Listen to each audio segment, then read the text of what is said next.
بسم الله الرحمن الرحيم. بسم اللہ الرحمن الرحیم الحمد للہ رب العالمین والصلاة والسلام علی اشرف الانبیاء والمرسلین اما بعد. سورۃ الہمزہ کی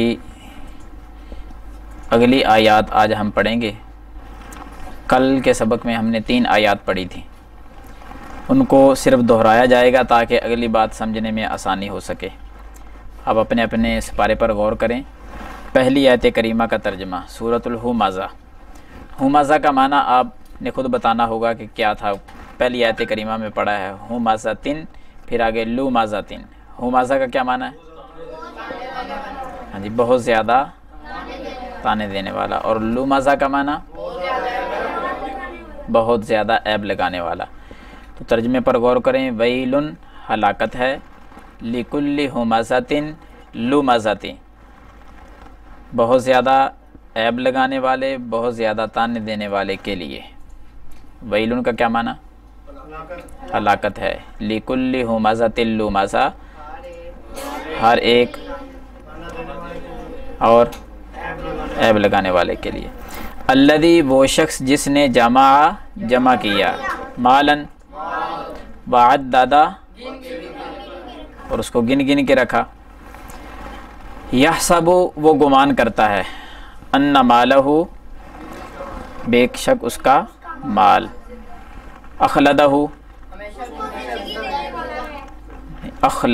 بے شک اس کو ہمیشہ زندہ رکھے گا. اخلدہ، اس کو وہ ہمیشہ زندہ رکھے گا.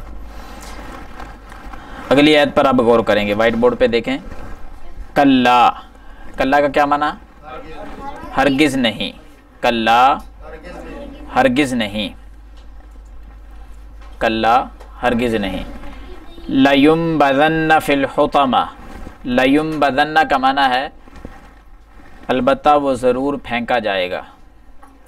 لیمبذن، البتہ وہ ضرور پھینکا جائے گا. کلا کا کیا معنی؟ ہرگز نہیں.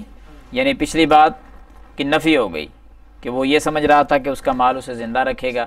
اللہ تعالیٰ فرماتے ہیں ہرگز نہیں، ایسا نہیں ہوگا. مال تو زندہ نہیں رکھتا بندے کو، بلکہ کیا ہوگا؟ لیمبذن، البتہ اس کو ضرور پھینکا جائے گا. کہاں پھینکا جائے گا؟ نہیں، آگے غور کریں نا. فی الحطمہ، کس میں؟ آپ یہی لفظ بولیں. کہاں پھینکا جائے گا؟ حطمہ میں. فی کا معنی تو کریں نا. فی کا ترجمہ کیا ہے؟ میں. اور حطمہ کس کو کہتے ہیں؟ وہ اگلی آیت میں پھر ہمیں واضح ہوگا کہ حطمہ کس چیز کو کہا جاتا ہے. فی الحال ہم یہاں یہی ترجمہ کریں گے، ہرگز نہیں. لیمبذن، البتہ وہ ضرور پھینکا جائے گا. فی الحطمۃ، حطمہ میں. وہ حطمہ میں پھینکا جائے گا. کہاں پھینکا جائے گا؟ حطمہ میں. آگے پھر اللہ تعالیٰ خود فرماتے ہیں وما ادراک ما الحطمہ. اگلی آیت دیکھیں. وما ادراک، وما ادراک، اور کس چیز نے آپ کو معلوم کروایا. وما کا معنی اور کس چیز نے، ادرا معلوم کروایا، کا آپ کو. اے نبی صلی اللہ علیہ وسلم، آپ کو کس چیز نے معلوم کروا دیا. یعنی ہمارے عام انداز میں یہ نہیں بعض دفعہ بات کرتے کہ آپ کو کیا خبر کہ فلاں چیز کیسی ہے، آپ کو کیا پتہ. وما ادراکا، اور آپ کو کس چیز نے معلوم کروایا. دوبارہ الفاظ پہ غور کریں. وما ادراکا، ہاں جی، کس چیز نے، کس کا معنی کرتے ہیں؟ وما، اور کس چیز نے، ادرا معلوم کروایا، کا آپ کو. آپ کو کس چیز نے معلوم کروایا. مل حطمہ، کہ حطمہ کیا ہے.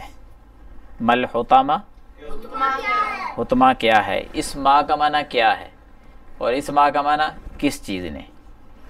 کس چیز نے آپ کو معلوم کروایا. مل حطمہ، کہ حطمہ کیا ہے، کہ حطمہ کیا ہے. آگے اللہ تعالیٰ خود بتاتے ہیں کہ وہ کیا ہے. اگلی آیت پڑھیں آپ. نار اللہ الموقدہ. نار اللہ کا معنی کیا ہے؟ نار کا معنی آگ، اور نار اللہ اللہ کی آگ. نار اللہ، اللہ کی آگ. الموقدہ، بڑکائی ہوئی. نار اللہ الموقدہ، اللہ کی بھڑکائی ہوئی آگ ہے، اللہ کی بھڑکائی ہوئی آگ ہے، کیا چیز؟ حطمہ۔ اللہ کی بھڑکائی ہوئی آگ جو ہے نا اس کو کہتے ہیں حطمہ، اس میں وہ پھینکے جائیں گے۔ جو آپ نے شروع میں کہا تھا نا کہ جہنم میں پھینکے جائیں گے، بات ٹھیک ہے، پھینکے وہ جہنم میں جائیں گے، لیکن آپ ترجمہ پڑھ رہے ہیں، تمام الفاظ کا ترجمہ آپ کے ذہن میں ہونا چاہیے۔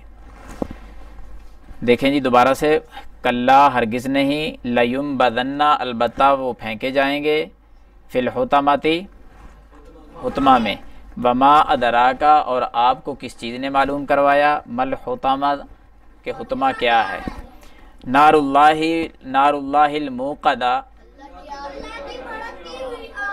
اللہ کی بھڑکائی ہوئی، جو لفظ بولا جائے اس کو غور سے، اللہ کی بھڑکائی ہوئی آگ ہے، نار اللہ الموقدہ وہ اللہ کی بھڑکائی ہوئی آگ ہے، التی تطلع علی الافئدہ، التی جو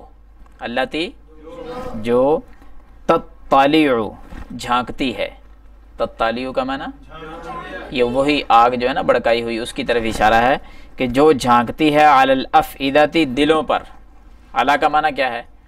پر، افئدہ دلوں، علی الافئدہ دلوں پر، جو دلوں پر جھانکتی ہے، اسی آگ کے بارے میں کہ اللہ کی بھڑکائی ہوئی آگ، التی تطلع علی الافئدہ جو دلوں پر جھانکتی ہے، انہا بے شک وہ، انہا کا معنی ہا کا معنی کیا؟ وہ وہی آگ، آگ کی طرف اشارہ ہے، بے شک وہ آگ، علیہم ان پر، کن پر؟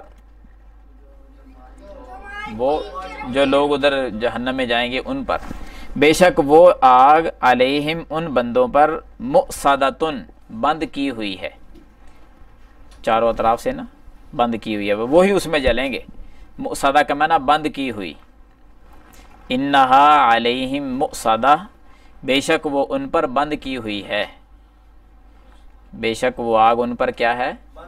بند کی ہوئی ہے۔ آسان ہے نا، سمجھ آ رہی ہے؟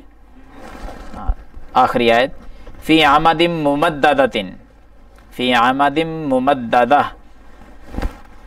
وہ ستونوں میں ہے، فی عمد کا معنی ستونوں میں، ممددہ کا معنی لمبے لمبے، وہ لمبے لمبے ستونوں میں ہے، یعنی وہ آگ جو ہے نا لمبے لمبے ستون ہیں، ان کے اندر وہ بند کی ہوئی ہے، لوگ اس کے اندر جل رہے ہیں، اس آگ کی کیفیت بیان کی جا رہی ہے، فی عمد ممددہ وہ لمبے لمبے ستونوں میں ہے۔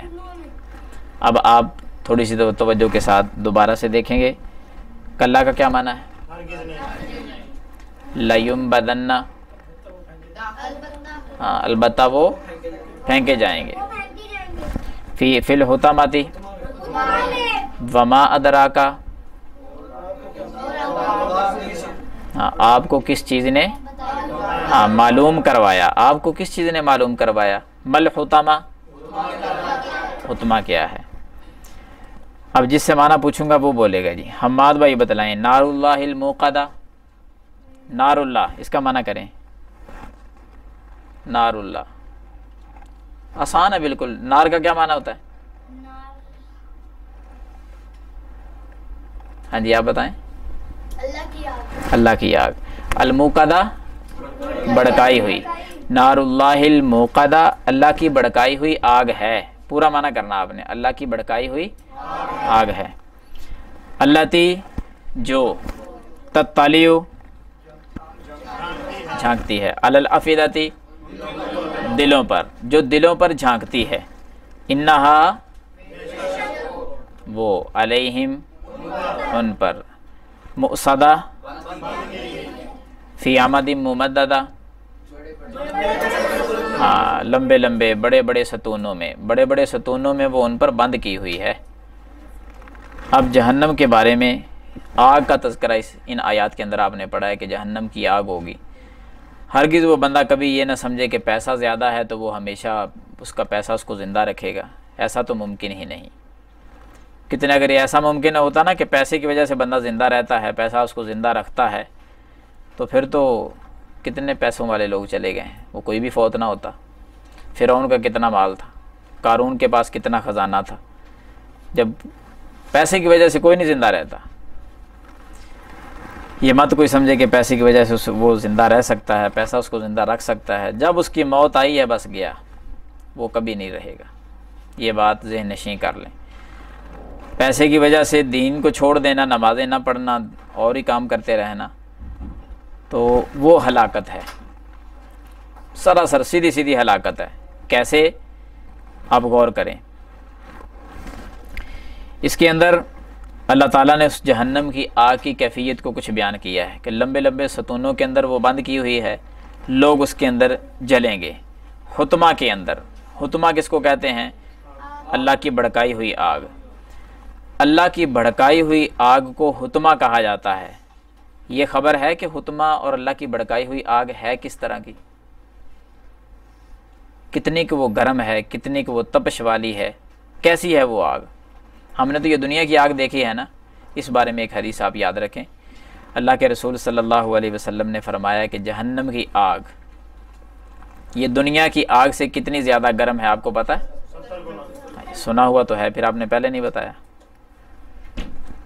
اب اس کی کتنی تپش ہے، کتنی گرم ہے یہ آگ، آدھا سیکنڈ بھی ہم اس کے اوپر انگلی نہیں کر سکتے۔ آگ جل رہی ہو نا، کوئلہ ہاتھ میں نہیں پکڑ سکتے، ہاتھ فوراً جل جائے گا، کتنی تکلیف ہوتی ہے۔ اور 69 درجے اس سے اور بھی زیادہ گرم ہو تو پھر اس کی کیفیت کیا ہوگی۔ اور آپ صلی اللہ علیہ وسلم نے صحیح بخاری میں حدیث وضاحت فرمائی ہے کہ جتنی یہ گرم ہے نا آگ، ہر درجہ اتنا ہی گرم ہوگا اور 70 گنا اس سے زیادہ ہوگی۔ یہ آگ دنیا کی آگ جہنم کی آگ کا 17واں حصہ ہے، یعنی 70 حصے بنائے جائیں، ان میں سے ایک یہ لے لیں، 69 حصے چھوڑ دو، تو دیکھ لیں اس کی تپش کتنی ہے۔ تو اس کی کتنی ہوگی جہنم کی آگ کی؟ وہ ہے نار اللہ الموقدہ، اللہ کی بھڑکائی ہوئی آگ، وہ دلوں پہ جھانکتی ہے، اس کو لمبے لمبے ستونوں میں بند کیا گیا ہے، اس کے اندر لوگ جلیں گے جو مال کی وجہ سے نمازیں نہیں پڑھتے، دین کی طرف آتے ہی نہیں ہے کہ مال ہمیشہ زندہ رکھے گا۔ اللہ کہتے ہیں مال کبھی اس کو زندہ نہیں رکھے گا، تباہی ہو جائے گی۔ اسی لیے اللہ نے دوسرے مقام پہ فرمایا نا کہ اولاد اور مال یہ دونوں فتنہ ہے بندے کے لیے۔ اولاد کی وجہ سے بھی کافی ساری خرابیاں بنتی ہیں، پیسے کی وجہ سے بھی بنتی ہیں، دونوں فتنہ ہے۔ اللہ تعالی ہمیں سمجھنے کی توفیق عطا فرمائے۔ اب دوسرا حصہ عقیدے کے حوالے سے، یہ کل نہ پوری صورت آپ نے اچھی طرح اس کو پڑھ لینا ہے انشاءاللہ۔ کل ہم نے کیا سبق پڑھا تھا حماد بھائی، یاد ہے کچھ؟ ایک سوال آپ کو بتلایا تھا، ہاں تو بتائیں گے اللہ کہاں ہے؟ مستوی ہے۔ میں دوسرا سوال یہ آپ سے کرتا ہوں کہ اللہ کس طرح مستوی ہے؟ آپ نہیں بتا سکتے؟ نہیں، آپ یہ نہیں کہہ سکتے کہ اللہ تعالیٰ عرش پہ بیٹھا ہوا ہے، اللہ تعالیٰ عرش پہ لیٹا ہوا ہے، کھڑا ہے، آپ کیوں نہیں کہہ سکتے؟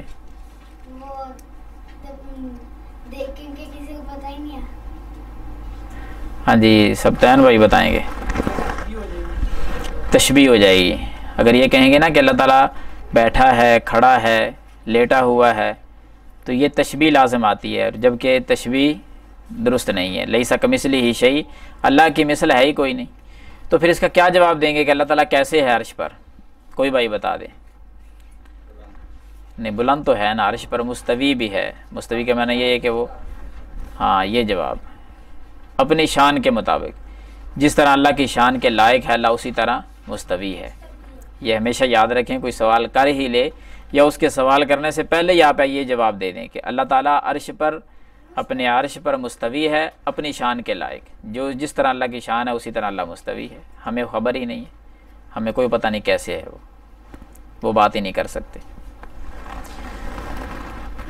اس پر قرآن مجید کی ایک چھوٹی سی آیت کا ٹکڑا میں نے کہا تھا کہ یاد کر لینا، عزیر بھائی سنائیں گے وہ کیا ہے۔ اللہ عرش پر مستوی ہے۔ طلحہ بھائی، عزیر بھائی، ان دونوں میں سے کوئی ایک کھڑے ہو کر سنا دے۔ اللہ تعالیٰ عرش پر مستوی ہے، اس پر دلیل کیا آپ کے پاس؟ ہاں ٹھیک ہے، الرحمن علی العرش استویٰ، الرحمن علی العرش استویٰ، ٹھیک ہے بیٹھیں۔ یحییٰ بھائی آپ یہ سنائیں، اللہ عرش پر ہے، قرآن مجید کی آیت الرحمن علی العرش استویٰ پڑھ کر سنائیں۔